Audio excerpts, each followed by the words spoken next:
పెద్ద ఆయన ఆ రోజుల్లో ఇంటర్వ్యూ తీసినప్పుడు అడిగారు, అయ్యా మీరు మళ్ళీ దేవదాసు లాంటి క్యారెక్టర్ మీరు ఎందుకు చేయట్లేదంటే చేయను అన్నాడు ఆయన.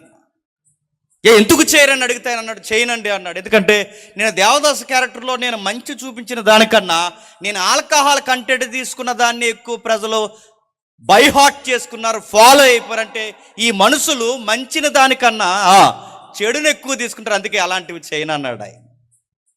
అరే సీనియర్ నటుడే అన్నాడు, మేము తీస్తున్న దాంట్లో మంచి కన్నా చెడు ఎక్కువ తీసుకుంటారు. నేను అడుగుతున్నాను, బైబుల్లో లేని మంచి, యేసుక్రీస్తు వారిలో లేని మంచి, ఈ మంచి ఎక్కడ ఎదుగుతున్నారంటే వెళ్ళి సినిమాల్లోనా? ఈ బోధ అయిన తర్వాత ఒకడండి, నేను మళ్ళీ చెప్తున్నాను అండి, ఈ సినిమాలు చూడొచ్చు అన్న బోధ ఒకటి విన్న తర్వాత ఫస్ట్ షోకి అదేదో సినిమా వచ్చిందని పేరు అడగండి నన్ను. ఆ ఫస్ట్ షో సినిమాకి వెళ్ళిపోయి ఆ థియేటర్లో ఫోటో ఆడు తీసుకుని అనయ్య నేను చూశానని పెట్టాడు. తర్వాత ఈయనకు కూడా తీయండి 2 టికెట్లు.